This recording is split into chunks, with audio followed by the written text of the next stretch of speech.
So there's a few things to consider when you're buying your Christmas tree, and the first one is the size. How big do you want it? Many people buy a Christmas tree, bring it home and realise they didn't measure the ceiling. They got excited when they were buying it and it's much too big, so do make sure you measure it first. There are 2 or 3 different types of Christmas tree that you can buy. There's a cut Christmas tree, a potted Christmas tree and a pot-grown Christmas tree, and in this video I'm going to show you which one to select for the best possible space in your house and how to prepare them so that you get maximum enjoyment right through the festive period. The pot-grown Christmas tree, such as this one, has actually been grown in the pot. Now I know that sounds a bit obvious, but compare this to a potted Christmas tree, where the Christmas tree's just been dug out of the ground and placed in a plant pot.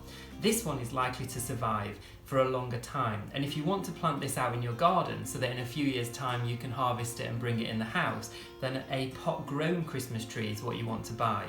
The potted Christmas trees look great and they do last for maybe a few more weeks than a cut Christmas tree, but if you want to plant it in the ground, it's best to go for a pot-grown one.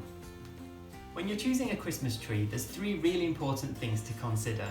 First of all, the size, and I'm not just talking about the height but the width as well.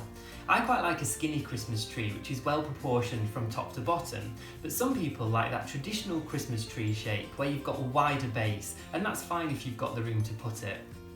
The second thing that you're going to need to consider is the length of the trunk before the branches, because we are going to be cutting around 1 inch off this, and it depends on the type of stand that you've got. You need to make sure you've got the clearance to accommodate it.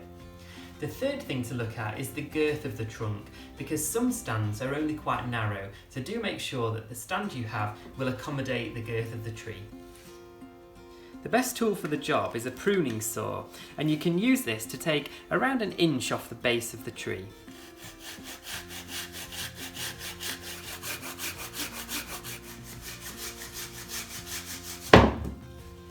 The type of tree that I usually choose is a Nordmann spruce because they are a low needle drop, so they do generally last longer. Make sure you don't put it anywhere too warm, i.e. next to a fire or a radiator, and you need to water it, probably daily because it is going to drink quite a lot. You can spray them with a needle fixer, that's a good idea as well, but if you water it generally, it will last throughout the month of December. Until next time, have a very Merry Christmas.